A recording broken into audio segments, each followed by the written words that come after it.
Irmãos e irmãs, vamos a mais um momento da Liturgia da Palavra. Eu sempre transmito a liturgia de forma antecipada nas minhas mídias digitais. É só você acessar para conhecer quem não conhece e se aprofundar quem já conhece. Bem, neste dia, aqui na mídia Paulo Roberto Maciel ou @Paulo Roberto Maciel 7919, Paulo Roberto Maciel 6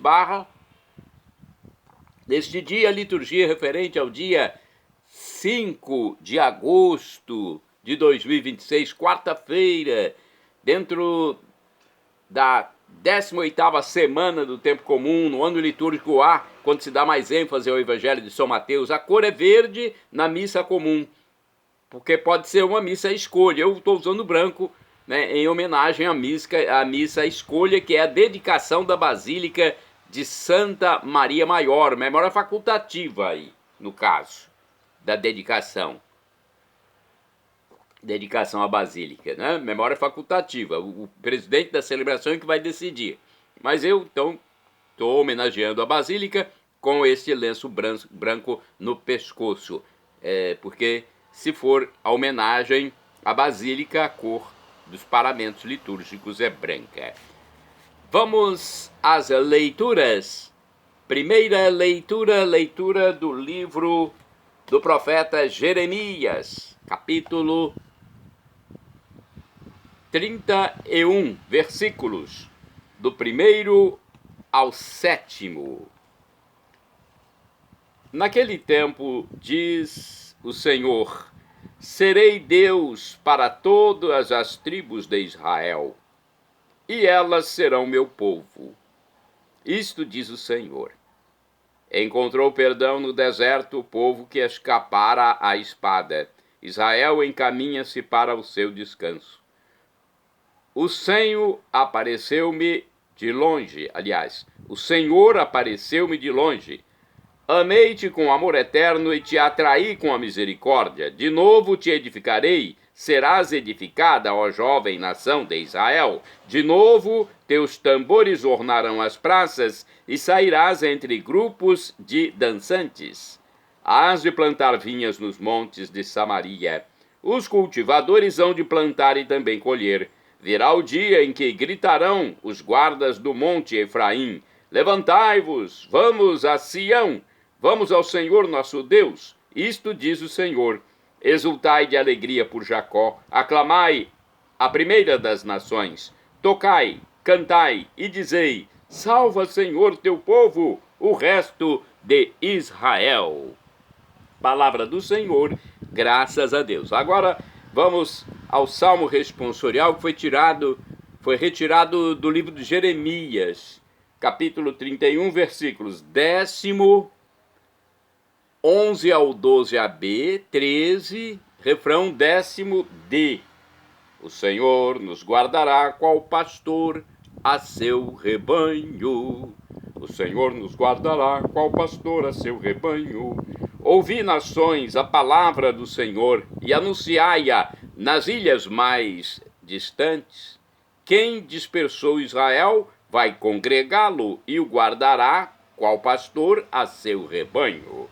O Senhor nos guardará qual pastor a seu rebanho, pois na verdade o Senhor remiu Jacó e o libertou do poder do prepotente. Voltarão para o monte de Sião entre brados e cantos de alegria, afluirão para as bênçãos do Senhor.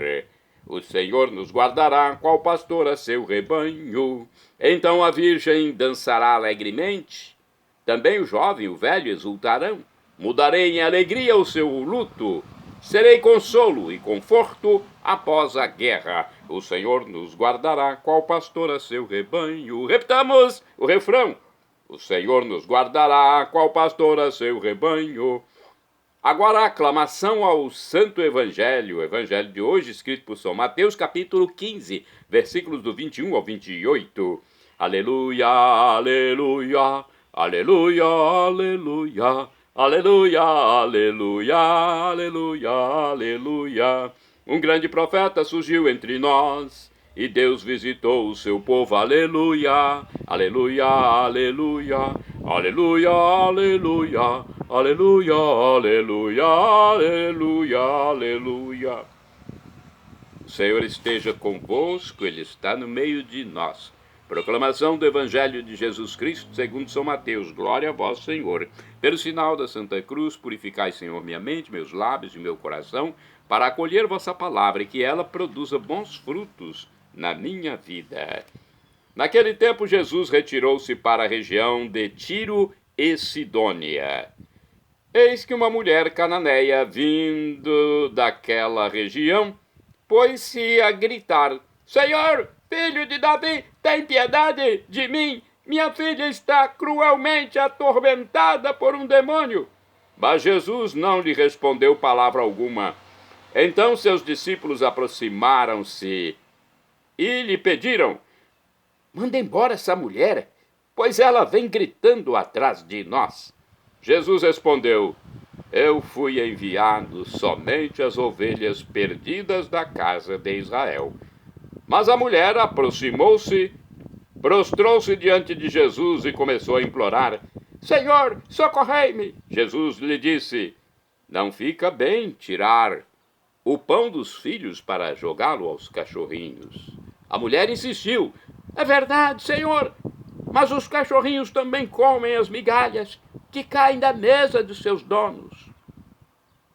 Diante disso, Jesus lhe disse: mulher, grande é a tua fé, seja feito como tu queres. E desde aquele momento, sua filha ficou curada.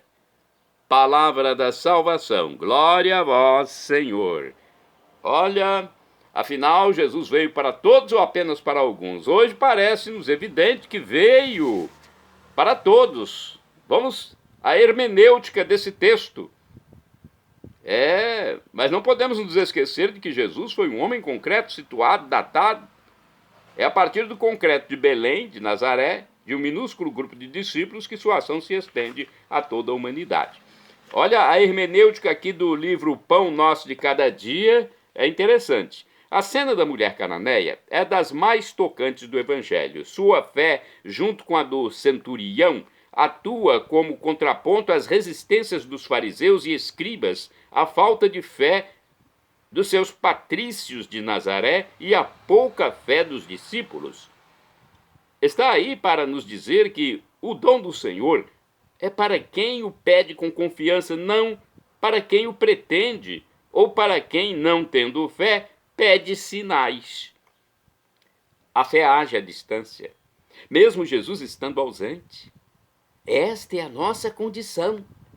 Depois da sua missão a Israel, Jesus se fez ausente, mas a sua força está presente naqueles que, em primeira mão, viram e creram, e continua também naqueles que, mesmo sem terem visto, creram.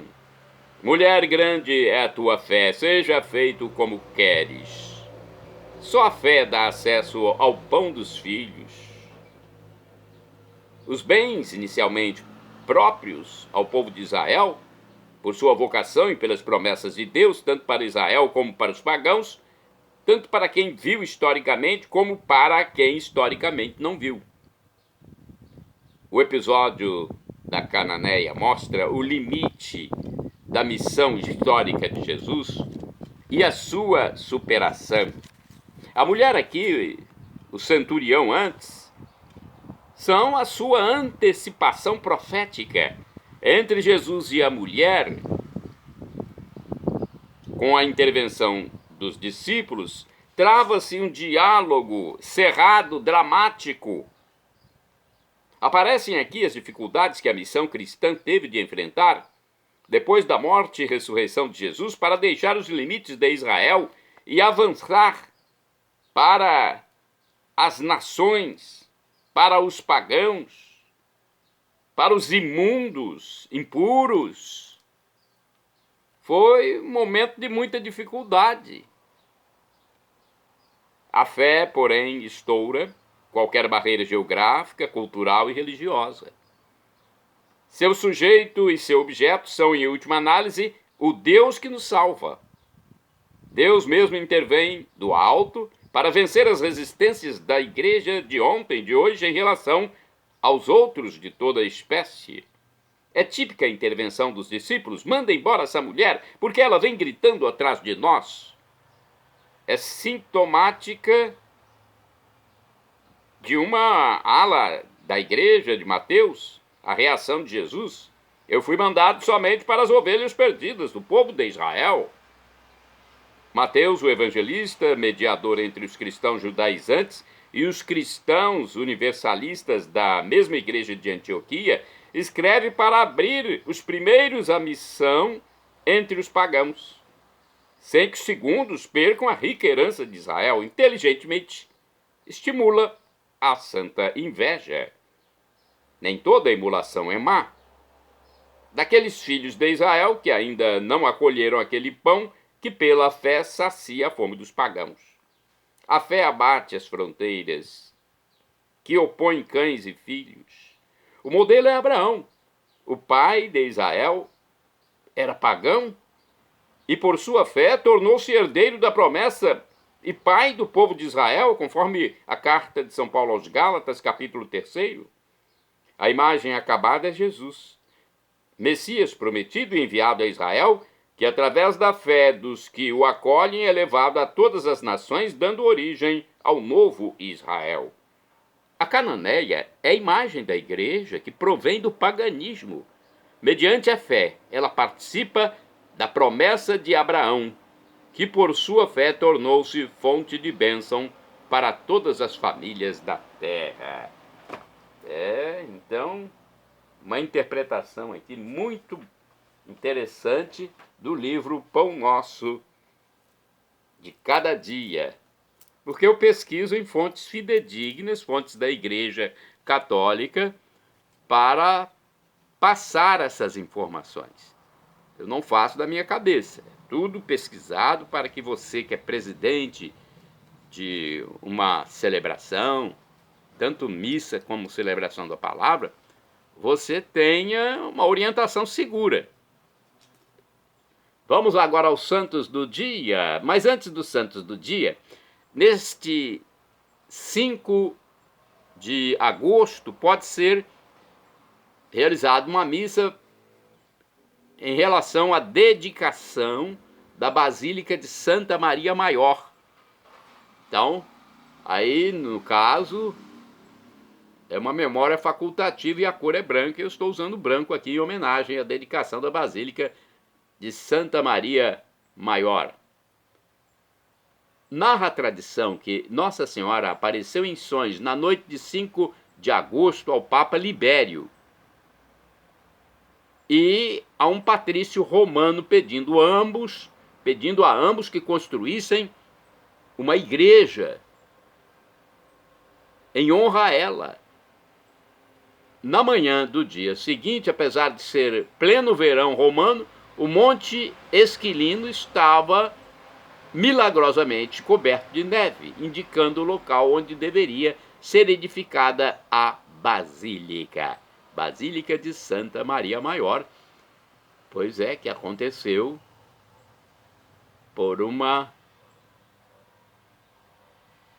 aparição em sonho a um papa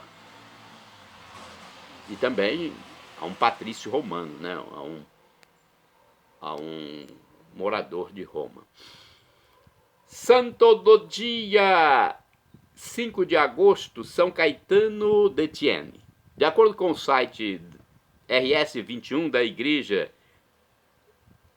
Rede Século XXI, Caetano nasceu na cidade de Thiene, no norte da Itália. Era de uma família abastada, mas desde criança sentiu o desejo de servir a Deus e em 1516 tornou-se sacerdote. Era um tempo de crescimento das igrejas protestantes, luteranismo, calvinismo, anglicanismo, melhor dizendo, dentre outras. A religião começava a ser discutida e o catolicismo era colocado em dúvida, daí a necessidade do Concílio de Trento, em 1545. Como sacerdote, Caetano de Thiene formou uma congregação religiosa. Por causa da cidade, eles eram chamados teatinos. Eles viviam o sacerdócio sem possuir nada e sem pedir nada, viviam da caridade do povo. Santo Osvaldo de Nortúmbria é do dia 5 de agosto. De acordo com o site RS21, Osvaldo nasceu em 604, era filho do rei pagão Ethelfrith da Nortúmbria, futura Inglaterra, e da princesa Asha. O reino foi invadido em 616, quando seu pai morreu na batalha contra o rei Edin, que assumiu o trono depois fundou a cidade de Edimburgo. Asha e seus 11 filhos fugiram para a corte do rei da Escócia, onde todos se converteram. As crianças foram entregues aos cuidados dos beneditinos do mosteiro de Iona, fundado em 563 por São Columbano, famoso centro de formação e estudos. Lá, receberam sólida formação acadêmica e religiosa, adequada aos fidalgos e no seguimento de Cristo Jesus. Osvaldo destacava-se pelo seu belo porte físico, pela inteligência e pela caridade cristã. Tinha um sorriso franco, era bom e generoso, não distinguindo rico e pobre. Era um hábil e capacitado estrategista militar, treinado pelo pequeno, mas potente exército do rei da Escócia, que muito o apreciava. Curioso mesmo era o seu animal de estimação, um falcão que lhe obedecia e pousava na mão. Quando o rei Edin morreu em 633, Osvaldo formou seu exército, pequeno e eficaz, e venceu a famosa batalha de Havenfield, em 634, com o usurpador tombando morto. Osvaldo assumiu o trono como legítimo rei da Nortúmbria, e conta os registros históricos que antes desse combate ele teve uma visão de São Columbano, que o orientou a rezar junto com seus soldados antes de partir para o combate. Ele obedeceu, mandou erguer uma grande cruz no centro do campo onde estavam, ajoelhou-se diante dela, pedindo aos soldados, quase todos pagãos, que fizessem o mesmo. Assim, postado com fé e humildade, o futuro rei pediu a Deus proteção e liberdade para o seu povo oprimido pelos inimigos. O rei Osvaldo sempre atribuiu essa vitória à intercessão de São Columbano a Deus e à proteção de Cristo Jesus. Santo Osvaldo de Nortúmbria, rogai por nós. São Cassiano é do dia 5 de agosto. Foi bispo de Alton, na Gália, atual França. De acordo com o site Wikipédia, São Cassiano de Alton morreu em cerca de 350 d.C. Foi um bispo de Alton, atual território da França, no século IV d.C. É possível que ele tenha sido egípcio de nascimento. Ele viajou até Alton e foi seguidor de São Retício, bispo da cidade, antes dele. Temos mais aqui. 5 de agosto é dia de Santo Emídio, foi bispo e mártir, nomeado bispo de Ascoli, converteu inúmeros pagãos. Santa Nona é do dia 5 de agosto, foi uma leiga, hein? Morreu em 374, mãe exemplarmente cristã, obteve a conversão de seu esposo São Gregório o Velho, e foi mãe de 3 santos, São Gregório Nazianzeno, Santa Gorgônia e São Cesário. Santa Margarida, viúva, é do dia 5 de agosto, morreu mais ou menos no ano 1395, filha de camponeses de Césolo, na Itália. Após a morte do marido, dedicou-se à oração e penitência e às obras de caridade. Bem-aventurado do dia 5 de agosto é o Beato Francisco Zanfredini. Foi um eremita e morreu em 1350. Bem-aventurado do dia 5 de agosto é o Beato Pedro Miguel Noel, presbítero e mártir, morreu em 1794. Shalom Adonai é uma expressão hebraica que significa a paz de Deus, é o que eu desejo para todos vocês. Acesse @Paulo Roberto Maciel, 7919, YouTube, @Paulo Roberto Maciel 6/ no Instagram, e tenha contato com a liturgia da Igreja Católica de forma antecipada. Informe-se e salve-se, converta-se enquanto é tempo.